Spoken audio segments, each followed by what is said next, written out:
from Homebase. Go ahead, Alex.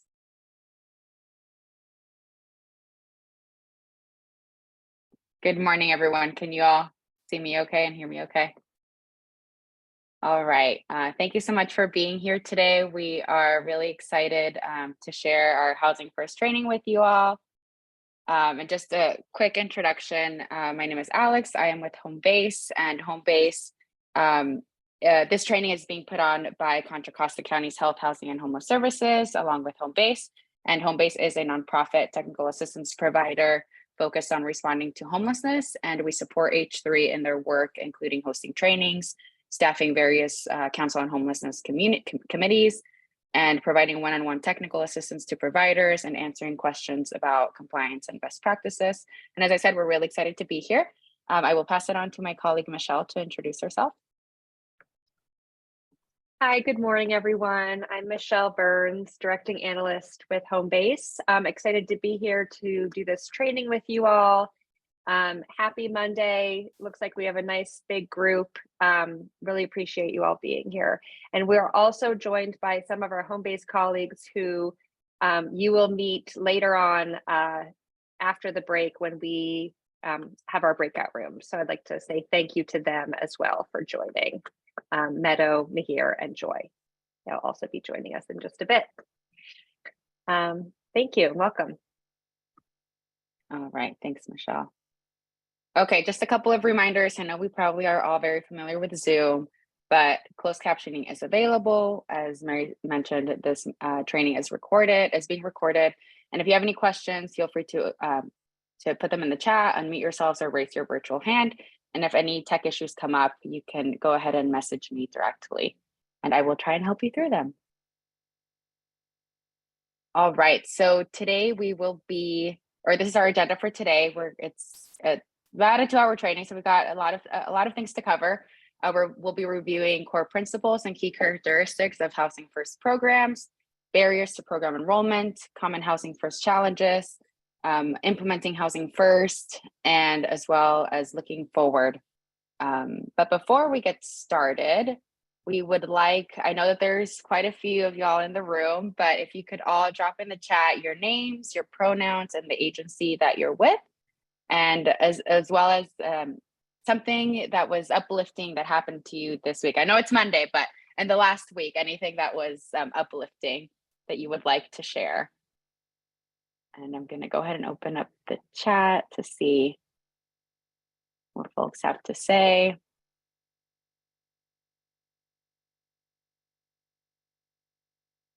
Awesome.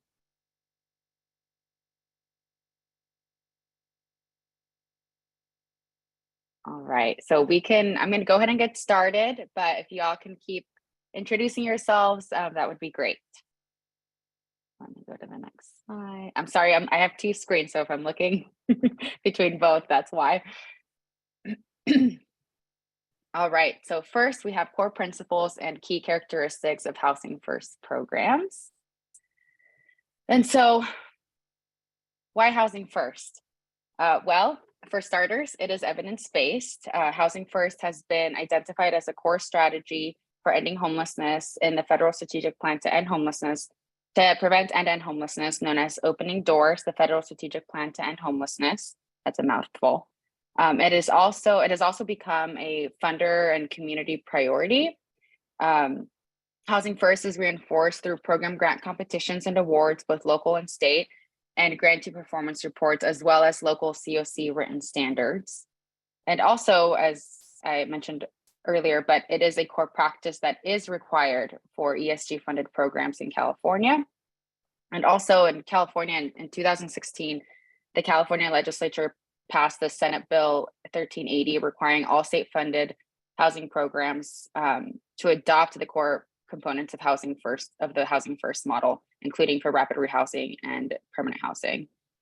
And lastly, it helps people. Communities that implement system-wide Housing First practices are cost effective, are successful, and better at serving people experiencing homelessness. Go to this.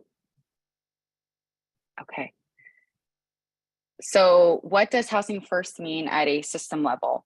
It is that all programs are lower barrier, so that it's shelters and services and housing. It is also that the most vulnerable are prioritized. That includes folks with complex service needs, with different abilities, with mental health or substance use challenges, and they are prioritized for and admitted to shelter and housing programs. Also, it is housing first at a system level means that that services are housing focused and engagement begins immediately. That means that outreach, doing street outreach, folks aren't they don't have to wait until folks are housing ready. It means that folks are immediately engaged and started in that process for reaching housing. Also, the services are client focused and they are voluntary. And again, as I mentioned, programs engage in evidence-based practices, some including harm reduction, trauma-informed care, motivational interviewing, and other evidence-based approaches. And again, it is really important to acknowledge client choice and to respect their voices and put the client's needs at the forefront. And lastly, as you serve higher acuity people, you may need to increase supportive services.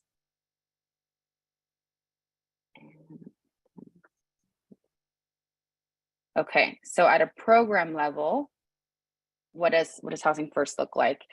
Programs and policies should be aligned with each other and with system level housing practices. This means that policies and staff use language that reflects participants and are treated with dignity and respect. They optimize autonomy and dependence in making life choices. Affirm participation in services is voluntary and self-initiated. And program entry is not contingent upon sobriety, income, a clean criminal record, or clear eviction history, meaning that these things are not required for program entry. And also that staff are trained on best practices, as I mentioned earlier, including harm reduction, trauma-informed care, motivational interviewing, and other evidence-based approaches. And also they should reflect commitment to increasing supportive services to ensure that barriers to entry are lower, and so that barriers are lower. Yes, sorry, I got a little tongue twisted there. Okay, let's see. Oh. Okay, so next we're going to cover barriers to program enrollment.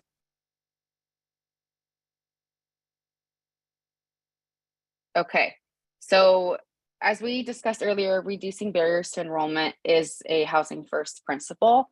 And we have here the two sections of how we can make sure that programs are low barrier so that folks can have easier access into programs and into resources. And one is by making sure that requirements are as minimal as possible. And that is setting the requirements by whatever is required by the funding stream or what is required by law. So things that do not need to be necessary prior to enrollment are things for rental application, what is needed for employment, and what is used to identify housing barriers. And regarding, sorry, I'm moving my screen a little. And specific to the CoC program, what is necessary are documentation of homelessness and disability for PSH, and only if PSH is operated by local government, then do you need verification of citizenship and immigration status. So those are things that are required. What is not required prior to enrollment for a CoC program are background checks, IDs, incomes, credit checks, drug tests, and anything like that. Oh.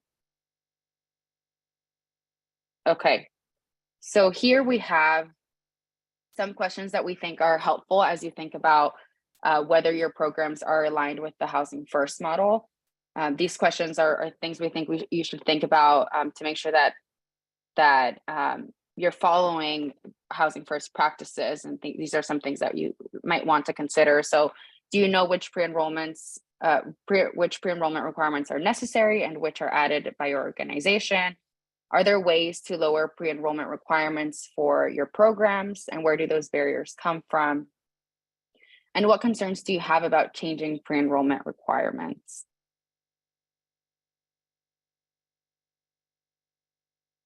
Okay, oops.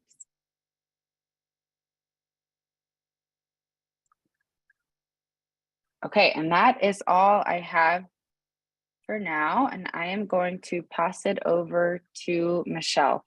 And Michelle, just let me know when you're ready for me to go on to the next slide. Terrific.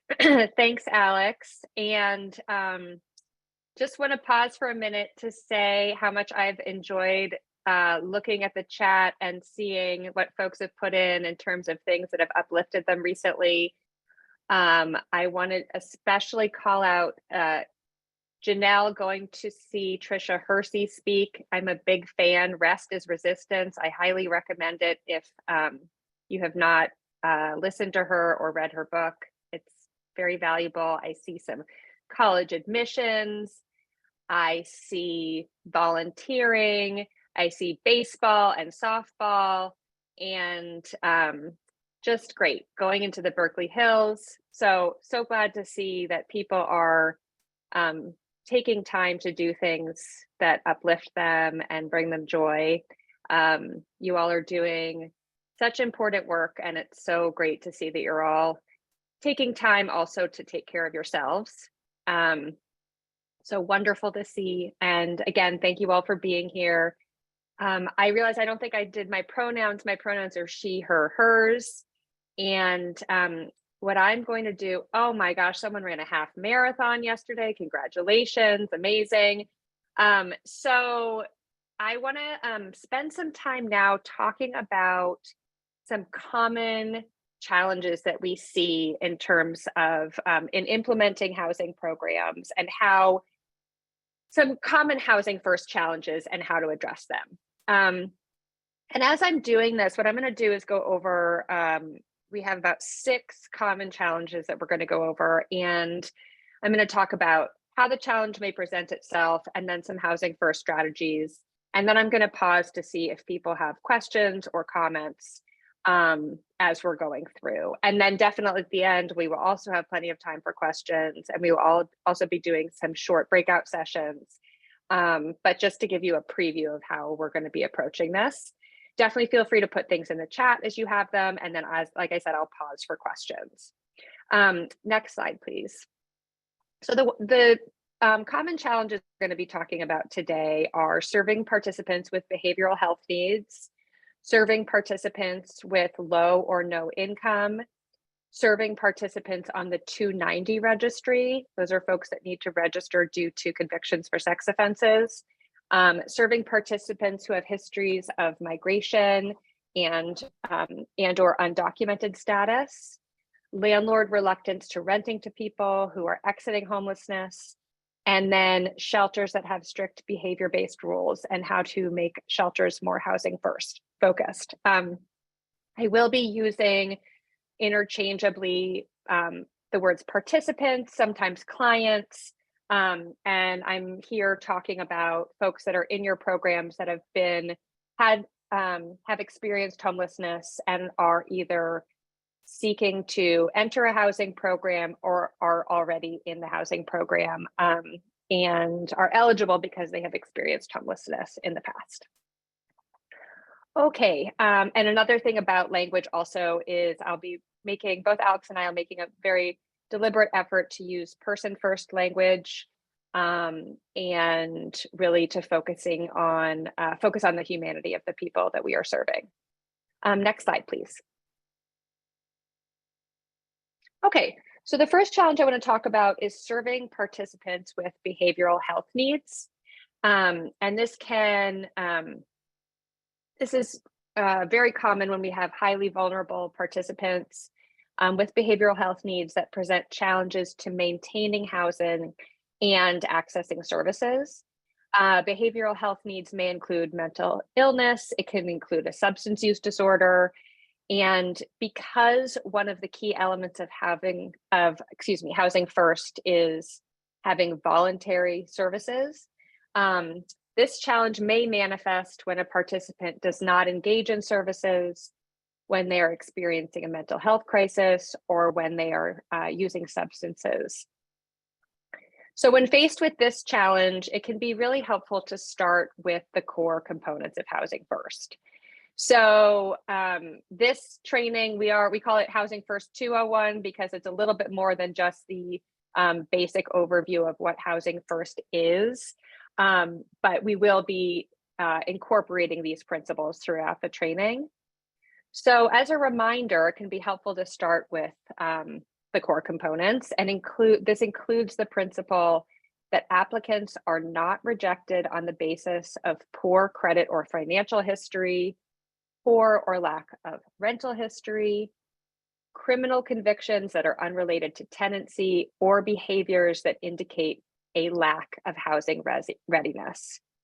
So keeping those principles in mind, what I want to do is talk about, we're going to talk about 2 sample policies that could be implemented in a housing program. And before we're just going to stay on this slide for a second, but just to preview, there's going to be a policy in red, and that is going to be focused on mandatory treatment and compliance. And there's going to be one in blue, which is really going to be a more Housing First focused policy.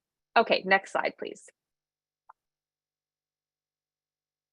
Oh, sorry, I jumped ahead. I got too excited. I apologize. Okay, this one, so what we're going to talk about here is taking a Housing First approach means setting up all participants for success. And so we want to make sure that all service plans and other agreements are flexible and based on the needs of the individual. You'll also want to understand that certain times, such as the first 90 days or the first 6 months of a program, and certain clients may require more intensive staff and community resources, as well as more advanced staff knowledge and skills. So again, because Housing First is very person-centered and trauma-informed, all of our services also need to be individualized to meet participant needs. A very important part of Housing First is making sure that leases are uncoupled from service plans so that services are truly voluntary and participants have the full rights of tenancy. And what that also means is that they will then have access to free legal assistance that are available to tenants, and that will help protect their tenancy rights. So their responsibilities as program participants, the services that they have the access to, should be completely separate from their ability to obtain and maintain the housing. Prevention services are also really important to help participants avoid lease violations and evictions. And these services can definitely include rental assistance, but also housing-focused case management and other supports to ensure that the participant is paying their portion of the rent, understands the terms of the lease, and understands what is expected of them as a tenant, because responsibilities come with that as well as rights. Building trust with clients is another way to support them to deepen their connection to the community through affinity groups, faith-based groups, employment and volunteer opportunities, and other community connections. And when working with clients with substance use disorders, it's very important to remember that you're not responsible for their recovery or their relapse, but you can still continue to offer support. Okay, we can go to the next slide. Okay, next we are going to go to, and I am wondering if this, I have some other slides that I want to make sure we have. So Alex, maybe while I'm talking, you could look ahead and see if they have the slides with the blue and the red. Yes, those, but that should be, there should be like 5 of those. If they're not, we might be having to go back to a different version of the PowerPoint. So if you could just give me one moment. I think if you can stop sharing for a second, Alex, I actually think we have a different version of the PowerPoint that has some other content that I want to make sure to include. So I'm just going to If everyone can just give me one moment.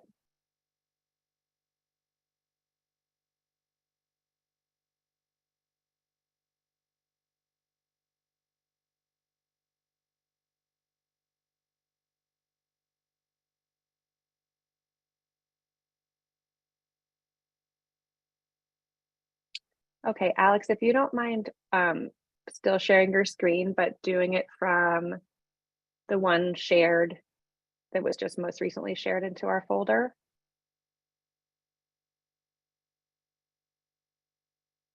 And thanks everyone for your patience. It's the version control situation.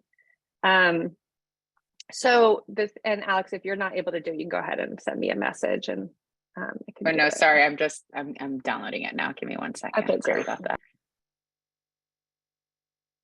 Great. Thank you. I just want to make sure part of why we have an updated version is I want to go through some specific policies that we've seen that are in can be in housing programs, some that are housing first and some that are not. And while we're getting that going, does anyone have any questions so far about anything that we've covered?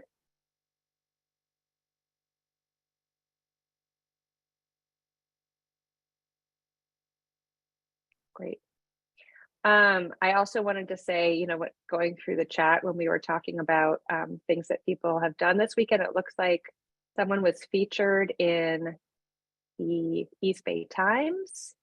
So that's great. So everyone should make sure to check out the East Bay Times from this weekend.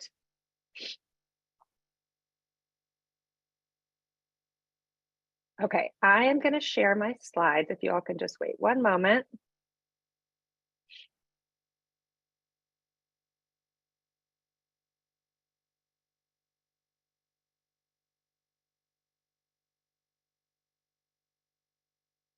Apologies, everyone.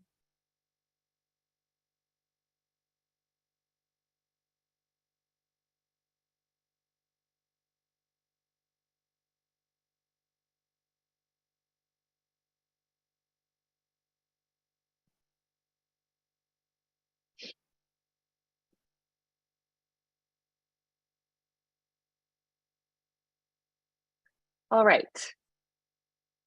Can you all see this treatment offered not mandated slide? So this would be an example of Michelle, yes. it is your like presenter view that we can see like with, yeah.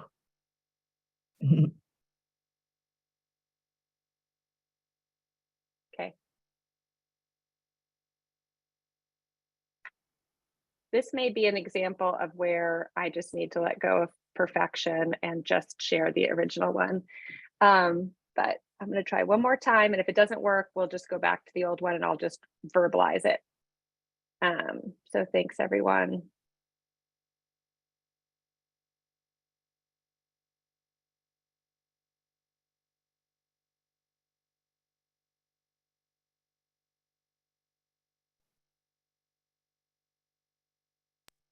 Michelle, I think I got it. I got it. Okay.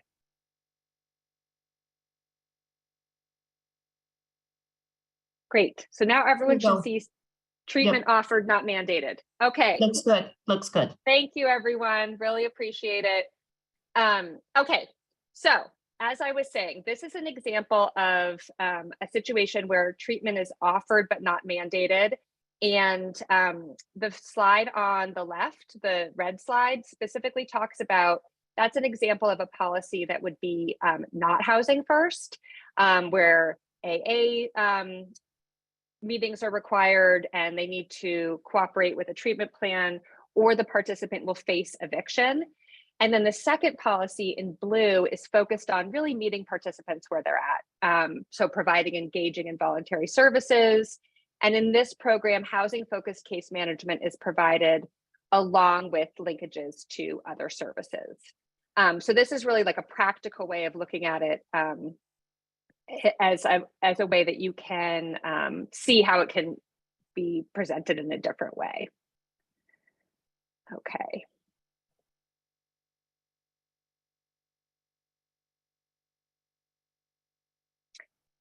talked about that. Great. Okay. Another common challenge is serving participants with low or no income. And so in this case, a common concern is worrying that participants will not be able to become financially independent. And especially in a high cost area like Contra Costa County, this is a very reasonable concern. So looking at this through a housing first lens, providers are really encouraged to understand the history of each individual and to connect them to the appropriate services. It's also going to be important to really look at their prospective income, not just their past income. So these are going to be some specific strategies that we would recommend. One is connecting with your local housing authority regarding vouchers that may be prioritized or set aside for people with lived experience of homelessness. In those cases, they really might be targeting participants who don't necessarily have intensive service needs, but for whom the lack of sustainable income is the primary barrier to obtaining housing. As I just alluded to, assess based on prospective income, not just past income. So really this is taking a strengths-based approach to what they have the potential to achieve in terms of income and does not penalize people for their past experiences.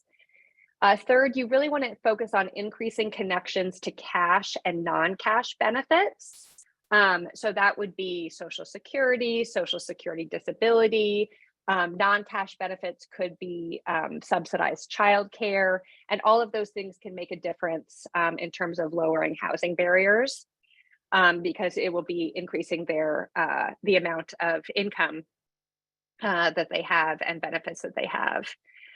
Next, another thing that we are seeing again in this high cost area is really considering and looking into shared housing opportunities. So this is becoming more common for many people, including people who are exiting homelessness. And this can include private bedrooms with shared common space. And that is so that participants can have an affordable place to live. It also can be a built-in community, but also maintain some privacy. And then lastly, increasing support for housing stability at the system level. And that's really working within the entire coordinated entry system and within the CoC to focus on increasing housing options and making sure that participants are aware of the full range of housing options available to them. So these are some key questions that we encourage folks to ask their clients when you're evaluating their housing options and where income is the primary barrier. Number one is, what are their sources of income or expenses? Are they employed? Do they receive benefits?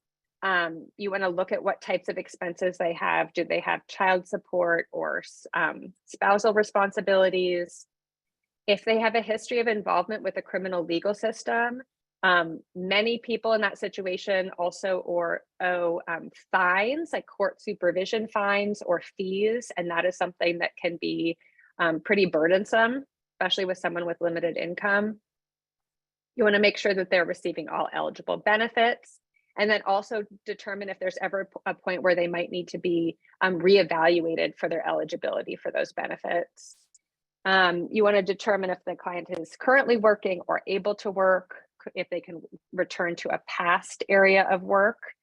What can the client afford to pay with the program's assistance, and what can they handle after the assistance is discontinued?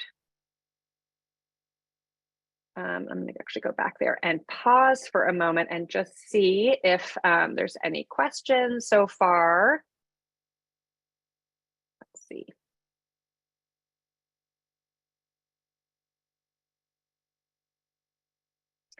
Okay, great. So question about shared housing.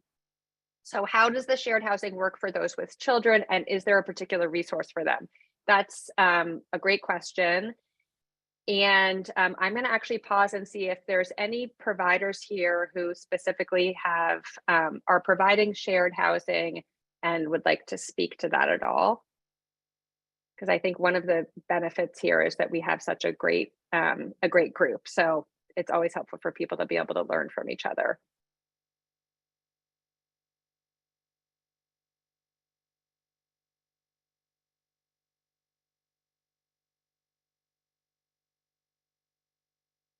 Okay, I'm not seeing it. So in terms of that, we can definitely, part of what we're going to be doing after this is actually sending out resources. We're going to be sending out resources during this and after. And so that's one of the things that we can also address, is a question about how can you serve children within a shared housing context. I can jump in really quick too, Michelle. Sure, go ahead. I'll just give some examples of things that I think on my end I've seen be successful with some of the providers like you all here today, with folks with children. One of those would be for parents or single parents with small children, or maybe a couple with one child. They are, with our housing quality standards in California, you can have in one bedroom up to 3 people, 2+1. So that's one thing we keep in mind. And then another thing that we've seen work in some of our programs is kind of housing match for shared housing. So if on your caseload, maybe you have folks of a lower income, but maybe it's like, 2 different households, that's maybe a mom with kids, or like a couple and then a mom with kids or something, you can maybe match folks to do shared housing together from your very own caseload, or look kind of at housing matches in that way, and say, hey, we have these 2 folks of a similar background or need or housing composition, that it might work well together in like a shared unit. So kind of some creative things for shared housing when it comes to folks with children. Thanks, Mary. Okay, great. I'm now going to go on to talking about a situation where we have participants who are on the 290 registry.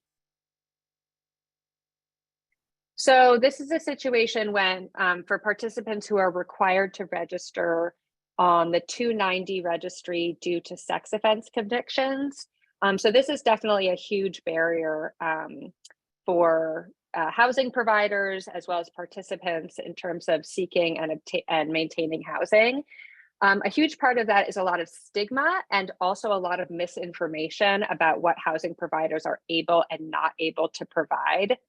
And during this section, it would be great, Alex, if you can put in, we have a couple of resources that Homebase has put together specifically around reducing barriers to housing for people with criminal histories and with specifically with sex offense histories who are required to register.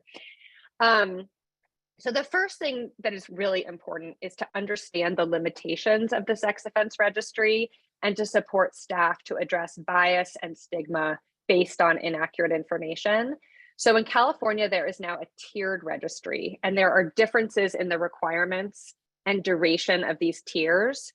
So understanding the different tiers and their requirements is going to be a very important part of working with someone who's on the 290 registry. Secondly, you want to establish partnerships with criminal legal system partners to identify resources that are specifically designed for people with criminal records. So CLS partners might be aware of transitional housing programs and other services that are specifically for people in reentry that are outside the typical housing options that you might see through the CoC. So really kind of broadening your lens in terms of how to serve these clients.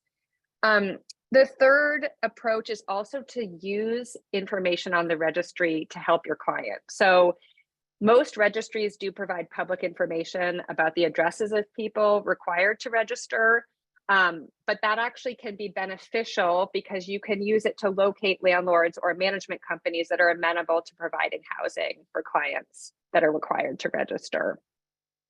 And then lastly, and very, very important, is really know what is required and not required. So for CoC and ESG funded programs, they are not required to disqualify households based on any criminal history, any criminal record, including a conviction for a sex offense. California also has the Fair Employment and Housing Act, known as FEHA, and that provides extra protections to prospective renters. And it also prohibits denying assistance because someone is on the 290 registry. In terms of public housing authorities, they are required to deny admission to people subject to a lifetime registration requirement. However, they are not permitted to create policies that deny admission to applicants for the registration requirement if it is not a lifetime requirement. So that's a very big distinction, and that's where the tiered housing registry really comes into play, and understanding that distinction is important. Okay, let's see. Any questions on serving participants on the registry before we go on to the next housing challenge?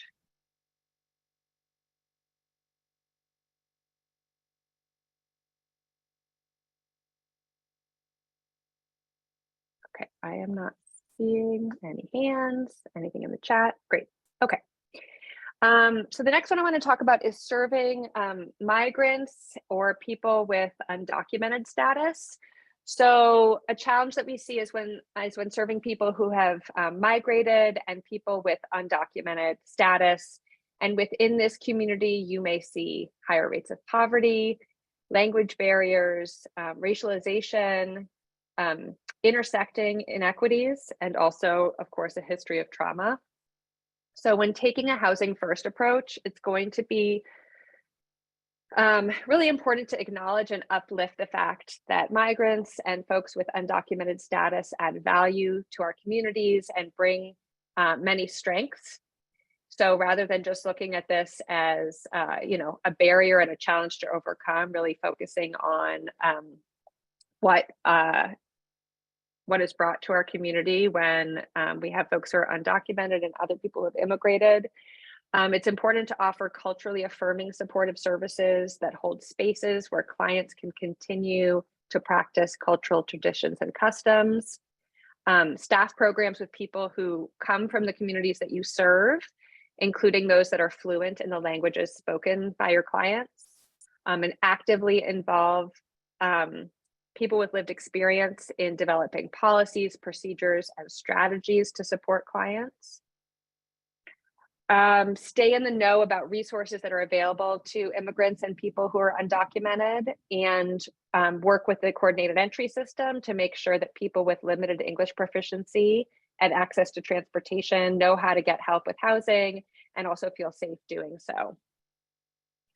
It's also important to partner with community-based organizations, faith communities, and schools that have pre-existing relationships with your clients and can help with outreach or otherwise connect clients to your services. If there's any sort of ICE activity, that's going to be an important thing to be aware of. And then it's going to be important to revise program policies and procedures to ensure that people are not excluded unnecessarily because of any sort of criminal history, which can be connected with immigration, or because they lack certain forms of documentation. Let me see if okay, no. So CoC and ESG funded programs that are operated by nonprofits are not required to collect identification documents, including social security information, birth certificates, or photo IDs. So this is a repeat of what Alex had talked about earlier. So really making sure that you're clear on what documentation is and isn't required. You also want to make sure to train staff regularly on best practices for engaging with and supporting non-citizen clients, and bringing in community partners from the immigrant communities you serve.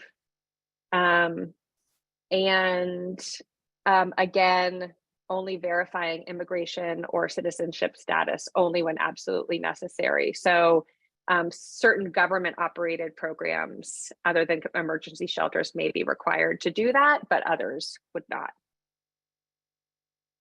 Okay. Next thing I want to talk about is addressing landlord fears about renting to a person who has been unhoused. So the next very common challenge is a situation where you're really trying to engage with a landlord and they may be having concerns or fears. And it could be based on a number of things, including misunderstanding, concern about a lack of rental history or less than perfect rental history, any sort of eviction, or there could be a lack of income or general stigma. So to take a housing first approach in this case, it's really about building and strengthening relationships with landlords. And sometimes when we talk about this, it seems pretty common sense, but really it does come down to human relationships and really being proactive and addressing concerns head on. So we really recommend starting by clarifying with landlords that the barriers to housing programs really do result in having our most highly vulnerable neighbors having no alternative but to remain unsheltered and living in public spaces, and really talking to the landlords about how they can play an important role in supporting their community. And then really demonstrate all the ways that your program will support them and all the way that this is actually going to be benefiting them. For example, they will receive guaranteed timely payment of rent. There may be a risk mitigation fund where damages will be covered. And then of course, they'll have access to a full support team. So if any or all of those things apply to your program, those are the types of things you're going to want to bring forward to the landlord. You also want to just understand their anxieties and address them. Try to eliminate any sort of hassle for them, mitigate any risks that you can, and be proactive in establishing the relationship and investing in it so that it's not just when there's a crisis that you're in touch with the landlord. You want to make sure that someone is available other than 911 for a landlord to contact in a crisis. That can be a case manager or another staff, but someone who they know that they can reach, and that person will be a reliable point of contact. If you have, I know many of you have existing relationships with landlords, and if it's working well, that's an opportunity to ask if they would be willing to offer more units to your clients. And then definitely checking in regularly with the landlord and with the participant to see how it's going. Does the participant have any questions about their expectations as a tenant? Is it clear who they can go to for support with their unit, such as maintenance requests? Or who do they go to if they have service needs? Do they understand the difference between who's going to be providing support in different ways? And then it's going to be very important to seek feedback on an ongoing basis about what is working and not working, and how you can continue to improve. And then lastly, working with tenants to help avoid problems that undermine the relationship with the landlord. So again, making sure that it's clear, what are the terms of the lease? What does it mean to be a good neighbor, a good tenant? If they are having any issues with the landlord, how can you help to mediate those issues? Okay, and then the last thing I want to, excuse me. So then the other thing is talking about behavior. We're going to talk about shelters, housing first in shelters. And this slide shows an example policy in a shelter that puts up a lot of barriers. This one specifically says, we reserve the right to randomly test participants at any time. Failing a drug test or being under the influence of drugs and or alcohol while on program grounds can result in immediate dismissal and lead to reporting to necessary authorities. And then if you compare it to the policy next to it, which is housing first and low barrier, that really focuses on safety and harm reduction. So clients engaging in behavior that is disruptive to other clients or staff will be requested to terminate that behavior. Sorry. My screen just froze up, so I apologize. Now the slide disappeared. Sorry. Terminate that behavior or go to another area of the facility. And staff are trained in harm reduction, crisis resolution, and to recognize signs of health crisis related to substances. So again, this is a very different approach from mandatory drug testing versus focusing on safety of that participant and fellow participants. So this shows the 6 principles of implementing housing first in shelters, and it can definitely be challenging because people coming into a shelter are going to be in a state of crisis and trauma, and it follows the same principles as other types of housing, with a really emphasizing housing first, but not housing only, reducing barriers, and providing participants with choice over the services that they access. So the first one is ensuring low barrier, easily accessible assistance to all people. This includes people with no income or income history, people with active substance use or mental health issues, people with criminal records, and people with pets. You want to help participants to quickly identify and resolve barriers to obtaining and maintaining housing. Seek to quickly resolve the housing crisis before focusing on other non-housing related services. So that's a really key component, is again, really making sure that the housing is stabilized before going on to the other things. Allow participants to choose the services and housing that meet their needs within practical and funding limitations, certainly recognizing from a practical standpoint that there are funding restrictions in some cases that require specific things outside of the CoC funding source. And so obviously those need to be met, but the idea here is to be as low barrier as possible and practical. Connect participants to appropriate support and services available in the community that foster long-term housing stability. And when offering financial assistance and support services, the type, duration, and amount of assistance offered should be based on an individual assessment of the household and the availability of other resources to resolve their housing crisis and stabilize them in housing. So with that, I want to just pause and see if anyone has any questions about any of the content we've covered so far. I'm going to stop sharing my screen so that I can see people's faces, or at least their names, and see if folks have questions. If you do, please feel to raise your hand, and I'm also going to be looking at the chat.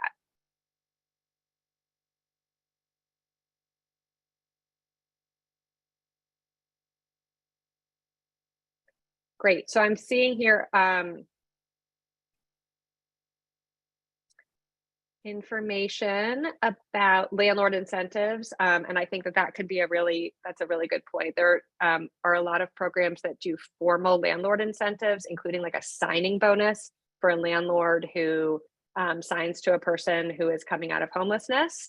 And what we've seen in a number of communities is that makes a significant difference in terms of landlord interest, or also a risk mitigation fund, such as if there's anything that goes beyond the security deposit in terms of damages, making sure that the landlord knows that that would be covered through this risk mitigation fund. So basically it's kind of just, it's a combination of relationship building and then also saying like, you're going to be guaranteed rent, and you're going to be guaranteed any sort of security deposit, because that is also what gets concerned about.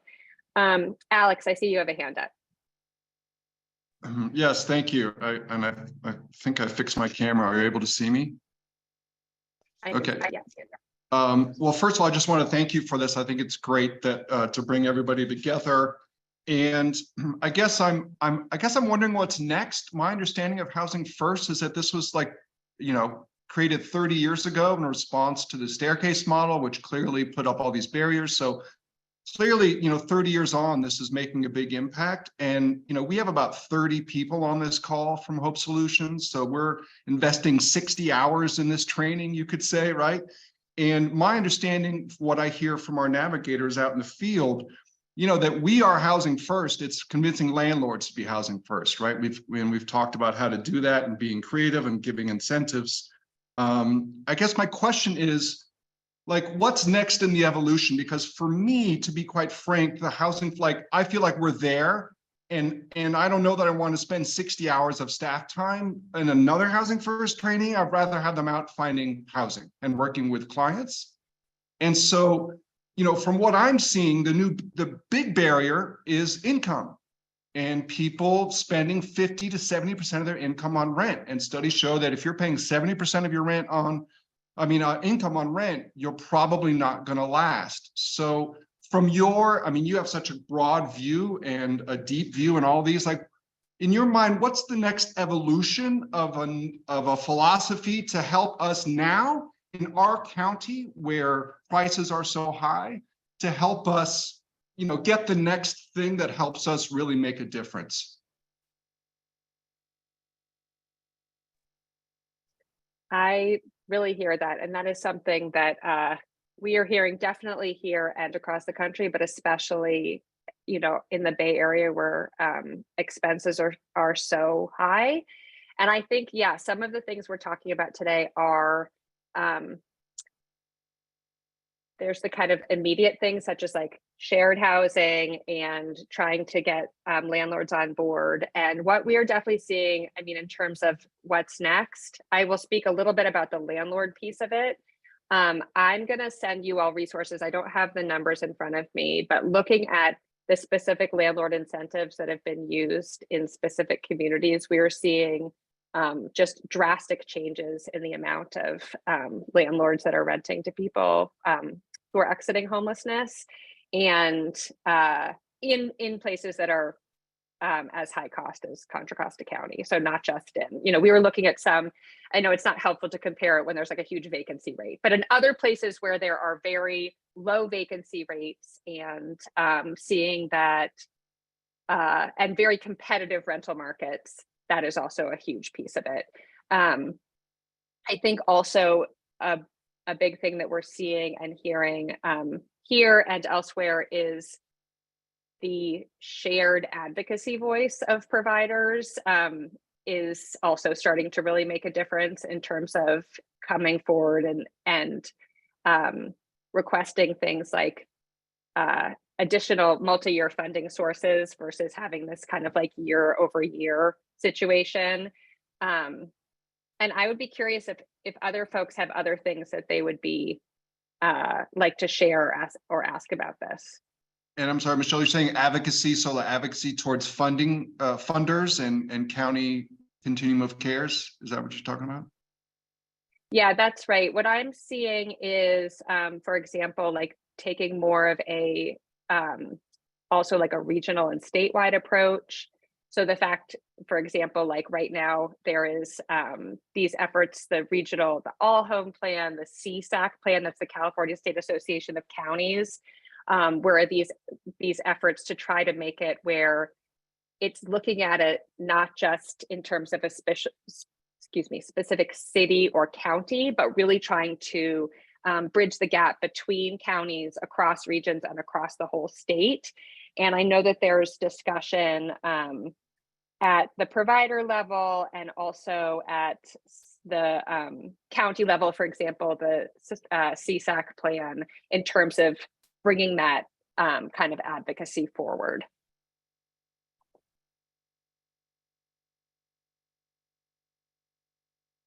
I'm seeing in the chat,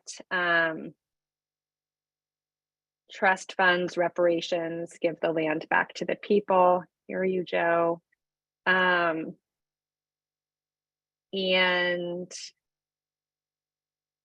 yeah, I'd be curious if there's any agency here that would be open to talking about if they have a risk mitigation fund that they've been using with landlords.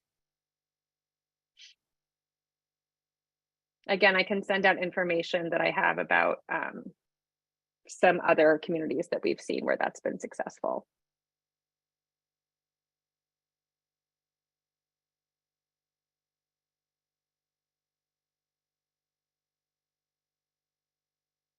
Okay. All right, what I'm going to do now is we're going to take a 5-minute break, and you all can turn your cameras off if you want to. And if you can come back at 11:05, then we're going to go into some short breakout sessions where we're going to be talking through specific Housing First challenges. And so if you all want to take a break, get some water, walk around, please come back at 11:05.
Okay, everyone, it is 11:05. Thanks everyone for being here. We're coming back from our break now. So thank you. So if you can, even if you're not on camera, if you can start moving towards where you can participate, that would be great. So what we're going to do now is we're going to have two different scenarios that we're going to be discussing in breakout sessions. And these will be facilitated by my colleagues and myself. So we have Alex, Meadow, Mark, Mihir, Joy, and me. And so we're going to be breaking out into those groups. We will be, the home-based staff will be facilitating the session, and then we'll come back into the group and do an optional share out, and then do another breakout session, and then do the same thing. So, and once you are in the breakout sessions, we will also make sure to put the scenarios into the chat. So we are, the home-based staff will be the discussion leaders, and then we will ask if there's anyone interested in the group in reporting out. We will welcome your participation. It would be great. Okay, so what I'm going to do is just go over the first scenario, and this is very timely because we are hearing, as Alex just asked, and as we're hearing from a lot of folks, this is the question about income. So in this scenario, Sophia and her 2 children are participants in your housing program. Sophia is an eager and willing participant, but you know that based on her children's needs and her own employment history, Sophia will never be able to afford rent in the area on her own. So these are some of the questions we're going to be talking about. What are your immediate concerns or first steps? What clarifying questions would you want to have? What local programs or resources can you offer? How can you take a strengths-based approach? And can you think of a specific time when your agency or program supported a client with low or no income? So with that, Alex is going to put us into breakout rooms, and you'll be just automatically assigned to one. And we're going to have about 10 minutes to talk about this. And it's not going to be a quiz or anything like that. This is just an opportunity for us to be talking through these situations. So, Alex, are you able to do the breakout rooms now? Okay, Yep. great. Are we all So ready? if everyone could just hold tight, and if you have any issues, Mary is going to be in the main session, and she will communicate with us if there's any sort of issue. All right, we're ready. Okay.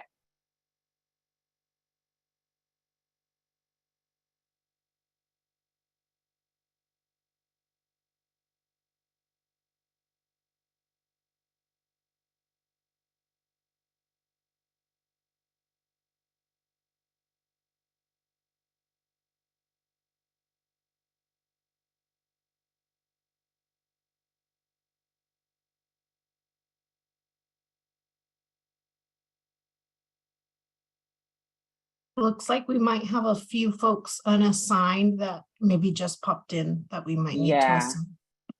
I'm doing that right Oh. now. Thank you, Mary. Mhm.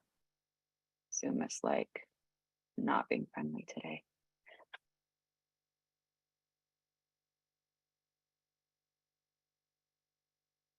Come on.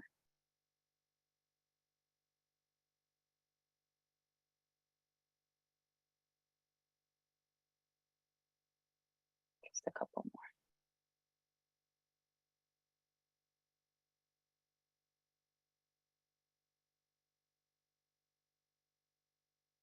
Okay, so I clicked the wrong one and accidentally left my breakout room. Sorry, who's speaking right now? It's Quincy. Let's see. Okay. Give me 1 second. I don't see you as unassigned. Yeah, I was in 2, but I accidentally clicked something wrong and it brought me back here. You were in 2, you said. Okay, let me check and see. Yeah.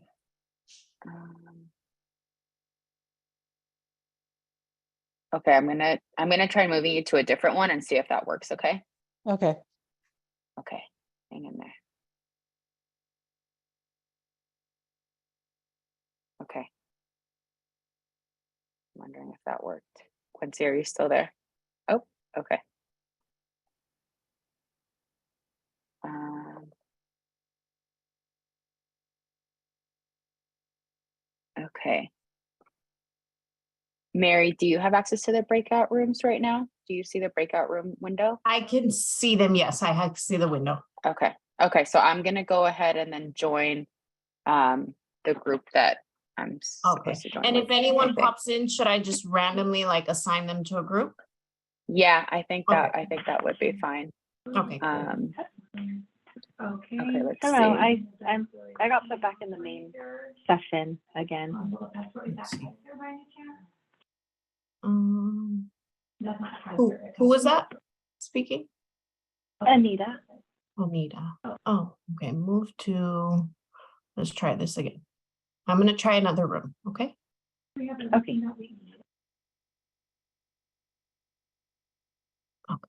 You should see it pop up. There we go. Anita, did you see it pop up? Yep, okay.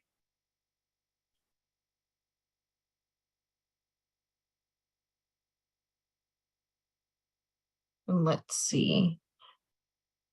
Angela, James, Tiffany, Mike, Philip, Kat, Victoria.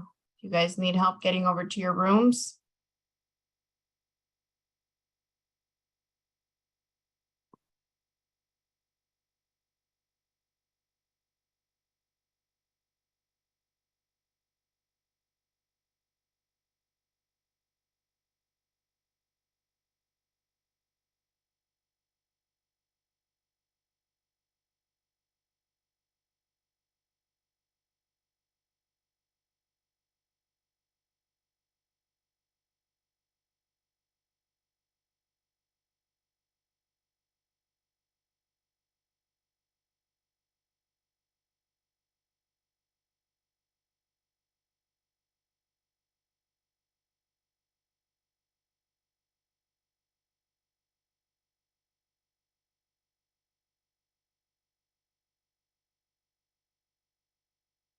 Ange, do you need help getting to your breakout room? Yes. I think there should be like a pop-up, but let me look for your name and try to do it again. Because I know if you miss the pop-up, sometimes like it goes away. Let me see. Um, okay. There you are. All right. Look, keep an eye out for a pop-up. I'm gonna do it right now.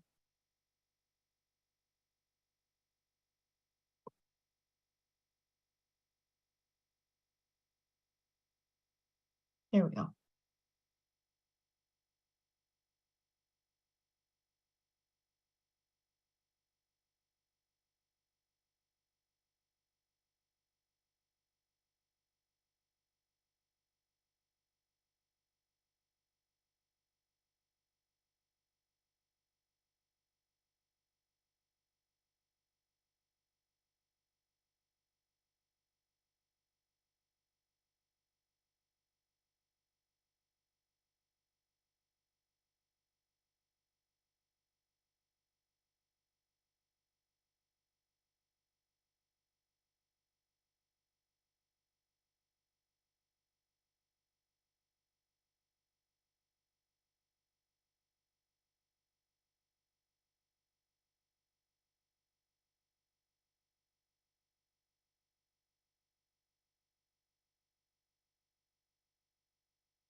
All right, welcome back, everyone. Great. So we all were talking about the same scenario that really is about a challenge with low or no income. I know some of us probably got, there's always that breakout room moment where suddenly you're in the middle of a sentence and then you get put back into the main session. So apologies if anyone was cut out. But if there's anyone, this is an opportunity if anyone has any would like to share anything about resources or ideas that they heard in their breakout sessions that could be helpful for others to think about. And this can be a participant or any of the facilitators.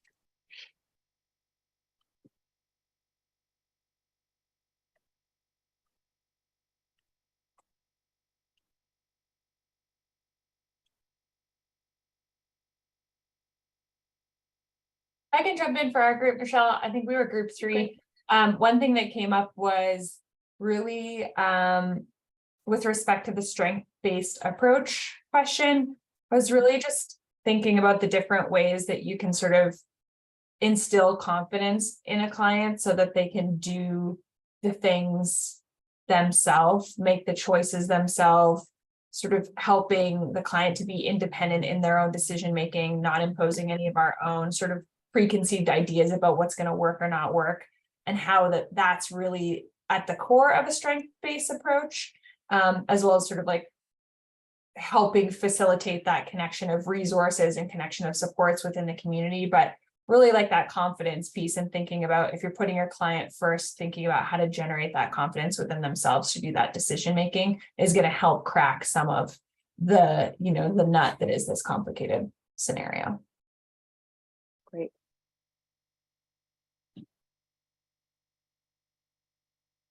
I can go for group 1, just to piggyback off of what Meadow was saying.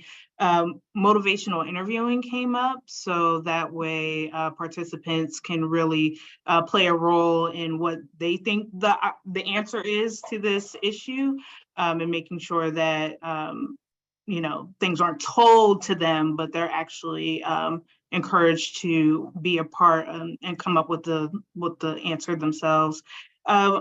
We didn't have any specific resources except IHHS that was mentioned.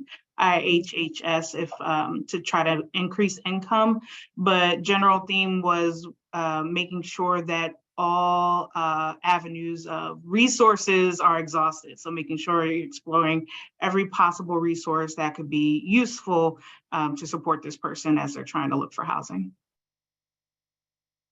Great. I can jump in. This is George from Kaminar.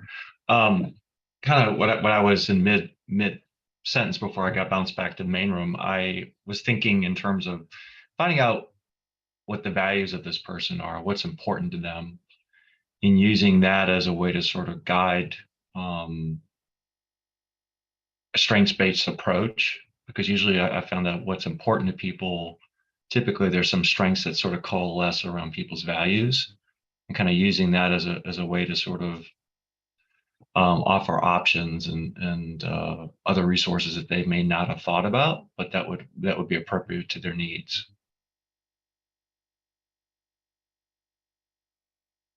Great. All right. Well, thank you. I think if anyone else has a burning need to share out, we could do that. Otherwise, we're going to go to the next scenario. Okay, so this one is around landlord reluctance. So we were identifying 2 of the biggest things that we have seen challenges around in terms of income, and then how do you engage landlords in the community. So in this scenario, we have Sam is a single adult who's working with your housing program, which has received CoC funding to provide rental assistance and supportive services. One of your reliable property owners has recently retired.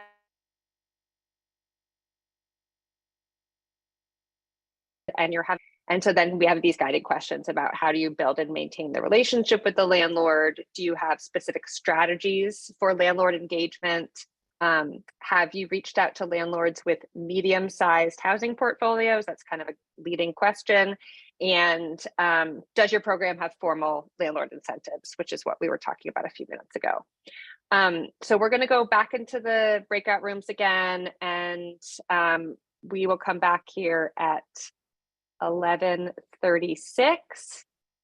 So just give us a moment to do that, and we'll see you all back here in about 10 minutes.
Does anyone need help making their way over to their room?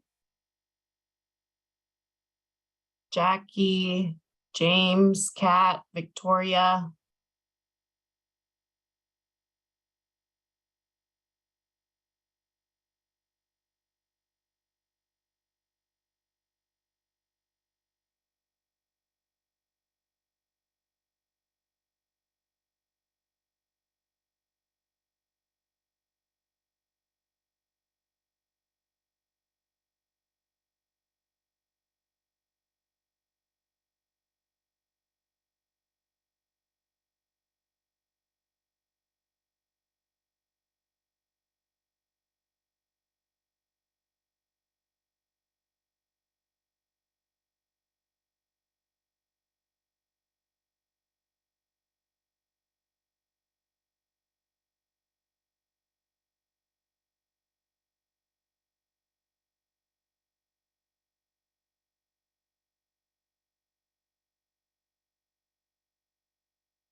Michelle, I can't hear you, but that is okay. Can you all hear me? If we can hear Or is you, it- I can hear you. Okay, you can hear me? Okay, cool. So no worries. We'll just take it from here, Michelle, no worries. Okay, so thank you everyone for joining the breakout rooms. And we'd like to offer some space now if anyone would like to share what you all discussed during the second breakout room.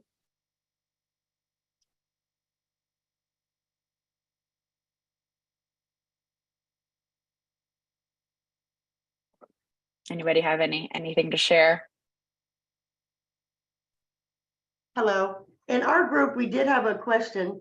One of the participants had a question about the landlord. Is this just like a basic property management company or like versus a big corporation, you know, because sometimes that can be a problem, you know, if you have dealing just with the property management, but it's a big corporation.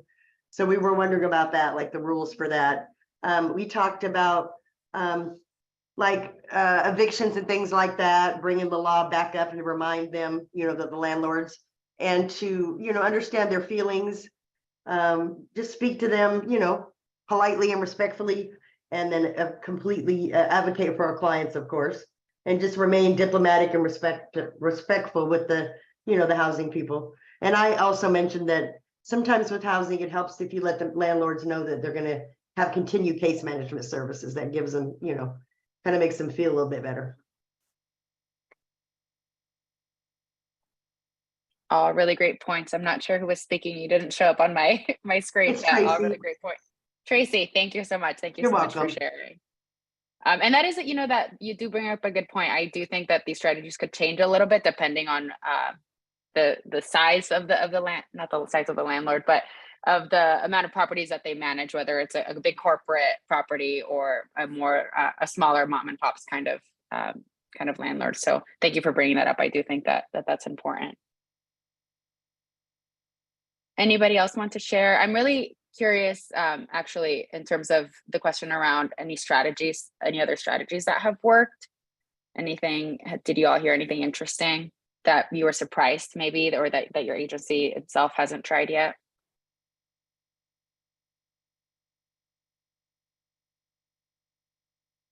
I'm not sure if this is George from Counter. I'm not sure if we have brochures or not, but that's a great idea of sort of to accompany an in-person meeting. I mean, it's, I hate to be crass, but it's almost a sales call, frankly.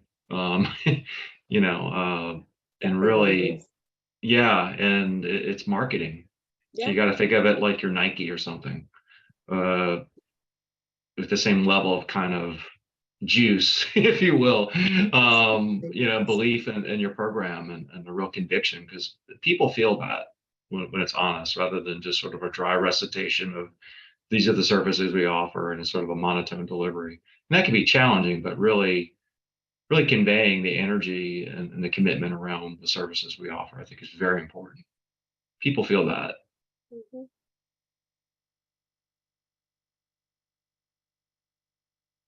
Yeah, I was going to piggyback on what George was saying. You know, oftentimes as service providers, we do focus on the patient, the client, the person that we're serving, but we have a whole nother customer, and that is the landlord. That is a customer. That's the person. You have to massage that. You know, you have to. There's time and investment that needs to be made into that to make the linkage. Whatever the service, and landlords are just as valuable. So, a very comprehensive marketing campaign. Every agency should have one. And oftentimes it's not necessarily, effort isn't applied on that. I mean, we got a lot to do, but the marketing campaign geared towards property managers answering some of these very basic questions can be put on a brochure when talking with them, or what's the next steps, those kinds of things. So it's not so muddy and the unknown. And then when things do hit, you need to be ready to help that landlord sort out some of those things. And you're right that it's not always our patient. It could be the other person down the few houses down. That's not my client, but what are some resources for them to help resolve that? And that'll keep them coming back to you as the service provider. So oftentimes I do see that So you got a heart for people, but you have to have a mind for business too. These are business owners. What I'm hearing too, a lot of, and what we all are saying, but it's about relationships too, right? Like making sure that the landlord feels heard and that they themselves are humanized and valued and appreciated. I'm also seeing Amanda's comment in the chat, accountability and dependability, keeping up with clients and mitigating issues and concerns between the client and landlord. Once you do place a client, being that if it works well, then it could lead to more units and more landlords in the future. Totally agree with that. I hear someone, oh, okay. Anybody, I hear someone unmuted. Does anybody want to say anything?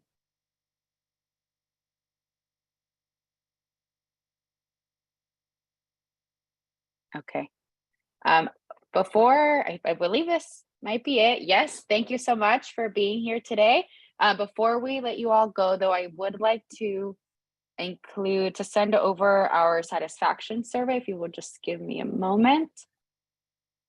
I will put it in the chat. Okay, there it is. If you all could take a moment to complete that survey, we would really appreciate it. It helps us, improve our trainings and make sure that you all are getting all the information that you need. I see a question. When will you offer this training again? Maybe Mary is a better person to answer this question. Hi, everyone. We try to offer the Housing First training or a version of it annually. But also, Carrie, and for everyone, at some point, we always post our training materials such as the video and PowerPoint to our website. So if you have any staff that missed this training, you'll be able to access those materials online, and usually it takes a week or so, but they will be accessible.